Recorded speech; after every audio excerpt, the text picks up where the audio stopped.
Okay, we are here at the Zorthian Ranch, and we have this oven, this cob oven here, that we just sculpted this elephant yesterday.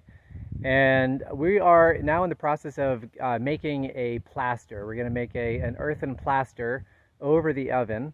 And so to do this, we're going to be using some of this cactus behind us, right? So we're going to be using some of the Nopal cactus leaves.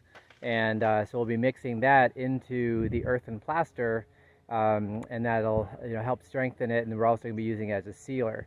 So I'm going to turn this over now to our master plasterer now, and he's going to guide us in the process of using Nopal as an additive for an earthen plaster.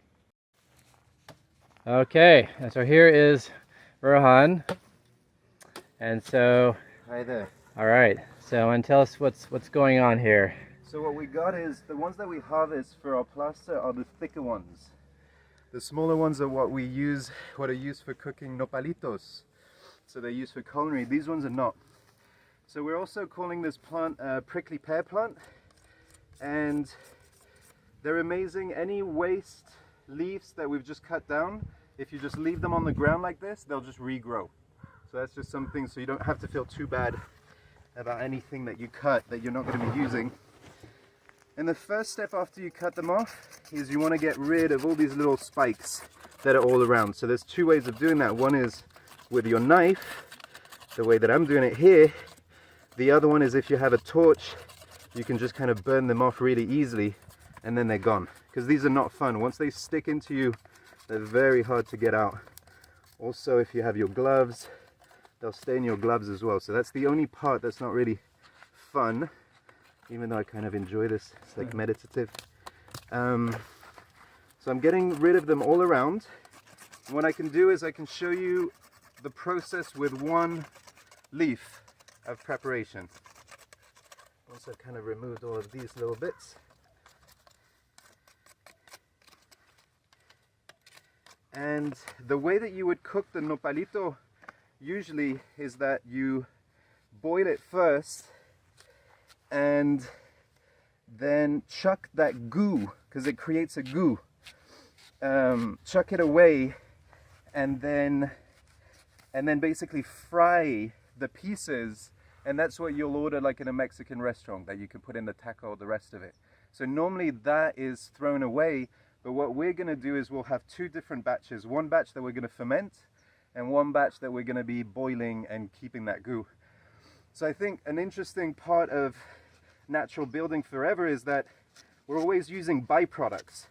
So the straw is a byproduct of wheat, and in this case it would be the cooking material would be a byproduct. We also create wheat paste after you cook your pasta, and you could just keep that water each time and use it as a wheat paste in the end. Or like washing your rice, that kind of stuff. So I always like this idea of like repurposing, reusing whatever's waste. So the main idea really is to create these little strips inside that go deep in, so that once it's going to be in the water, it's going to be able to, the water's going to be able to penetrate inside. And then you can cut them more or less like little pieces about this big. They don't have to be tiny, because the water is going to be able to get into them now. This one I'm going to do the same. Just going to get in there, scrape it.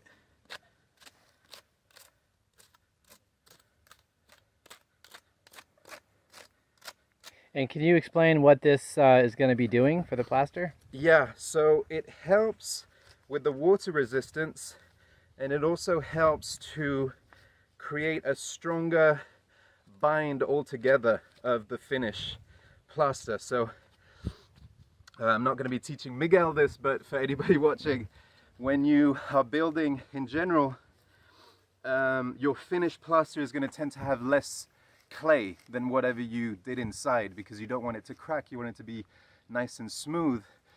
Part of the water resistance is not even the waterproofing itself, but it's also to have the smooth surface so that any water hitting it just bounces off right away, doesn't have anything to hold on to.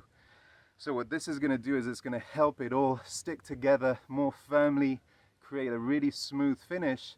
And on top of that, it does add some water resistance to it. I think about 30% compared to normal plaster. And what else are we going to be putting in the plaster? So we're here at the Zorthian Ranch, so we're using what we have, and we have horse and cow manure. So we're probably going to be using some cow manure for the finish to have some really thin fiber.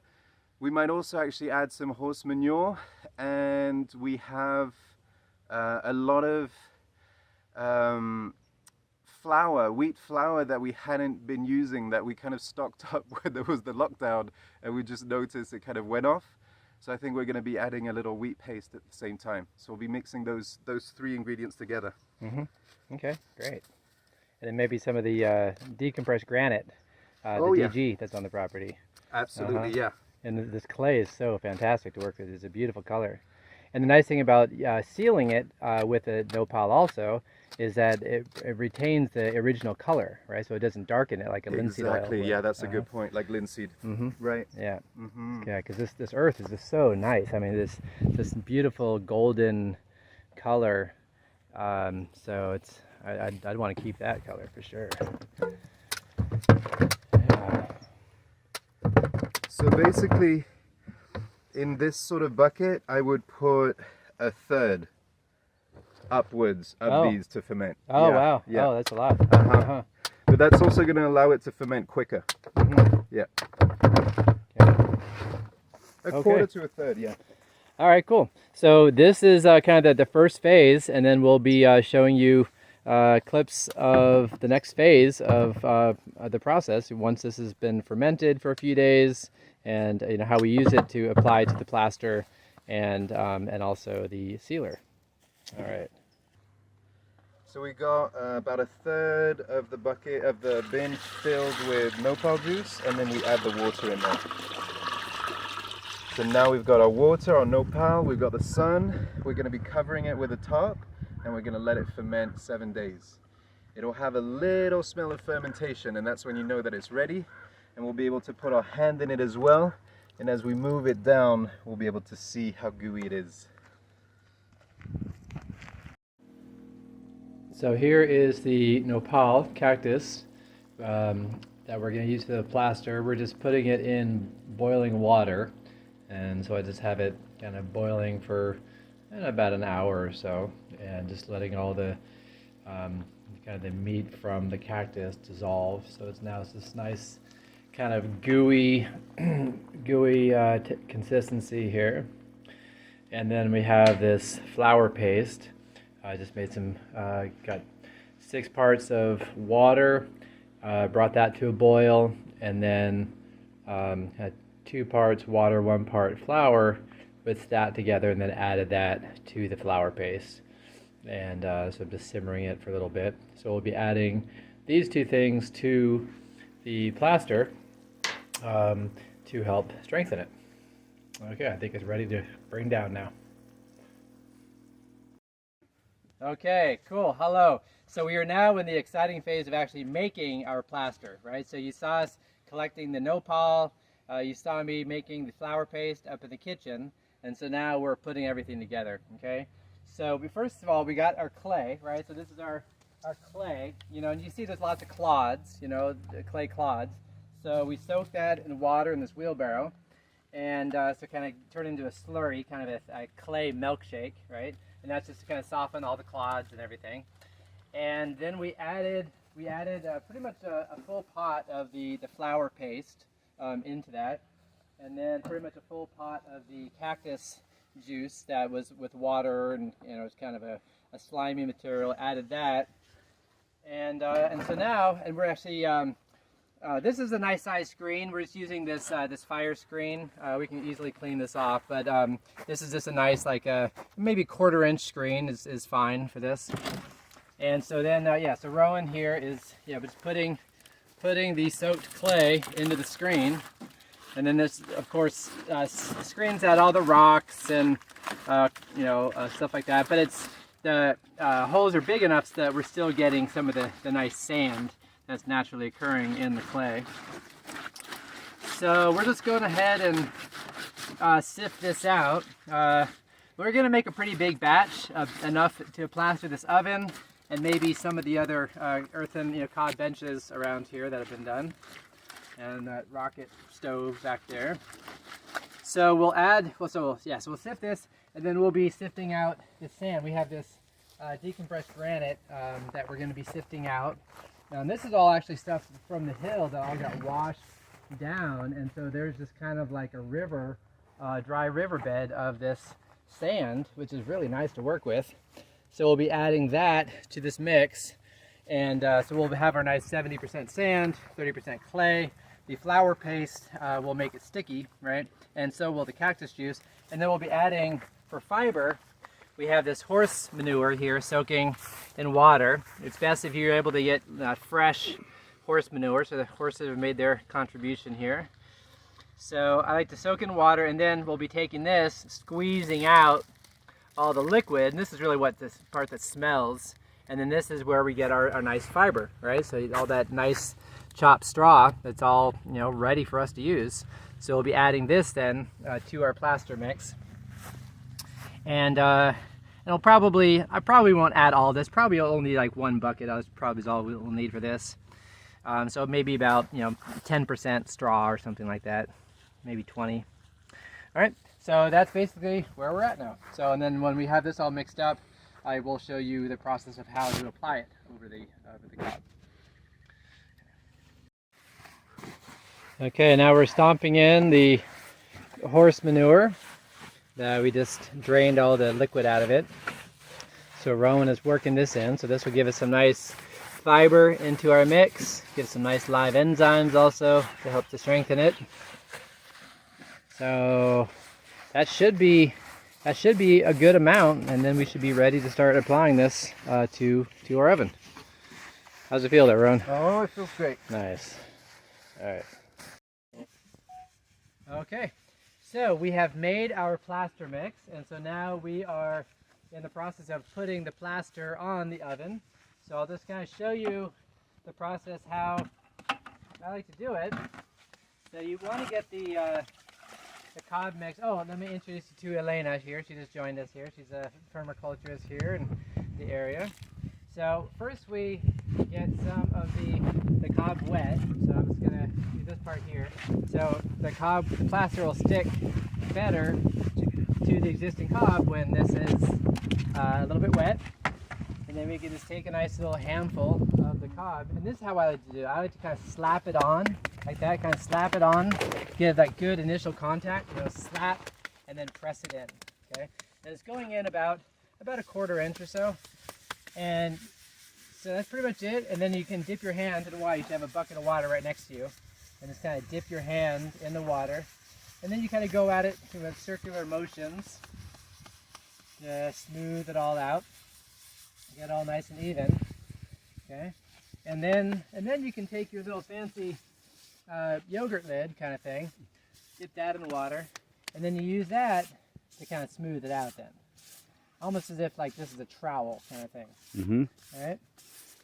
And then you do that kind of in phases. So like, right, what I just did here about like a half hour ago, this is already set up, so now I can burnish it. Now I can go in circular motions, press down hard, and get it really nice and smooth. And that also helps to waterproof it also, if you get it really nice and smooth. And so coming around this way, you can see here, and you can see what Rowan's doing. So getting it nice and smooth there. This is still a little bit too wet to burnish, but you can see it here how nice that is. And so you can see it's really nice to be able to see, like, the little chopped straw and everything. We're seeing the manure. Yeah, it gives a character. In there. Exactly. Yeah. No, we love it. It's kind of like concrete. There's only so much you could do. Like when you're pouring concrete, you can't just jump on it and finish it. You got to let it set up and get it right at the right time. That's where the finesse and technique comes in. We love it. Yeah. Beautiful work, everybody. This is cobcrete. Cobcrete. All right. We have cobcrete, and another natural product would be hempcrete, and these are just elements of the earth. Can you tell us the mix that you're using here? Sure. So this is the mix here of the plaster. So this is the earth from the property, mixed with some sand, which is actually, it's kind of granite here on the property. A lot of the granite up in the hills kind of washes down and it becomes sand. So it's earth and sand and flour paste. I made some flour paste up in the kitchen this morning. And nopal, the cactus stuff, we boiled some of that, got that into kind of like a kind of a thick consistency. Added that, and then horse manure. So there's lots of horses right over there. So I just squeezed the liquid out of the horse manure. So this gives us all our fibers, you know. So this is kind of the tensile strength of natural building, right? And so that's pretty much it. And then we just take that and put that on. Once it dries, you don't smell the manure or anything. And then once this dries, also we'll be sealing it with the cactus juice. And, Wonderful. And actually, I'll just show you here. Okay, come on over here. Cactus juice is fermenting in this bucket here. So we have the nopal in here, and so you can see it's already getting nice and slimy, right? This is really what we want. So we want to let this ferment for a couple more days, and then we put this in the plaster, and we'll be using this as the sealer to waterproof the structure. Wow, right? So amazing, all natural, organic. Exactly. This is, Sir Kabbalah, you are a true artist. We thank you for just being here. Last night was just fabulous with the pizza, everything. Thanks. We're also going to be plastering this too. Oh. So this is all the rocket stove that somebody in the property did. And so it'd be nice to put our plaster. So we made enough plaster to put over this and smooth all this out and make this waterproof and get it ready for the winter. So. All right, well, there you go. There's our tutorial, and back to it. So this is Mr. Sir Kabbalah here, and this is the elephant project on the Z Ranch over here in Altadena, California. He travels, he goes all over the world, and he is world renowned, and just reach out to us, and I'll put the link in. Thank you so much. Okay. Here's the help. And the help. All right, so we are now in our very final finishing stage of doing our cob oven here at the Earthen Ranch. I'll just take this opportunity to introduce you to Alan. He's actually the owner of the property, who asked us to build this oven here. So thank you very much, Alan. This has been a great opportunity, experience for me and many others to enjoy. So we've been seeing the process of how Miguel actually demanded to do a cob oven, and I got out of the way. All right. Okay, well, thank you for getting out of the way. Thank you for letting me do my thing. Appreciate it. So, so we've been seeing how to do a earthen plaster, and we've been learning how to do using cactus juice, nopal, as an important ingredient in the earthen plaster, and now the sealer. And so this is the grand finale, the final episode of the project. And so basically what we've been doing is we've fermented the cactus juice that we got from right here in water for a week and let it ferment in the sun, right? And so now we have this nice gooey material. It's kind of gelatinous. And so now we can just take this and put this right over our earthen plaster. This is actually the second coat. We did a coat yesterday, but it rained last week. Had a tarp. And it's good to do it while it's hot? Yeah, it's great to do it while it's hot. Yeah. Get it while it's hot. Because look, you have it evaporates. It absorbs right away. It just goes right in. So you could just put another layer Yeah, you can right kind off of do the another ribs. coat right over. Yeah. So anyhow, so that's basically what we're doing. So that we're going to seal this up with the cactus juice. You could also use a linseed oil. That's what most natural builders do, is they do a linseed oil with mineral spirits of some sort, and that's stronger. But we're going to give this a try, see how it works. So this is more dense than the cob underneath. Yeah. More So dense. basically, if you take the nopal and you bring it to a boil, then what happens is a film will develop on the pot, right? A clear film will develop on the pot when you boil and bring it to a boil. Similar to how flour does, like flour paste does that also. And so you can, that's essentially what it's kind of doing now over the oven, is create somewhat of a protective film, right? And it also makes it sticky too. And so it's nice when you do a plaster to add this in, because so then you're not relying so much on the clay to give it the stickiness. So you have some other things to make it sticky. because you want it sticky to be able to stick well. But if it's too sticky, then it'll crack. And this is the part that you don't want to crack it. So yeah, so that's basically the process of doing a nopal sealer over an oven. And let me give my friend Rowan a chance to share some. He's been elemental in all this. Pleasure of just loving the experience. Rub it in. Yeah, Aberdeen. Yeah. So does anybody else want to do some? Want to do a sponge some? Here, Alan. Let's let Alan do some. You can seal this part here. Just put it below. Do you like the color? Like the darker color? It's very, very dense and heavy. It's got a good tone, right? It's heavier than water, I think. Yeah. Huh? Well, this is history Yeah. in the making Yeah. here, so Yeah. document. This is actually happening. I feel like we're really sealing the deal. We're sealing the deal. This is it. All right. Awesome. Thanks. So I've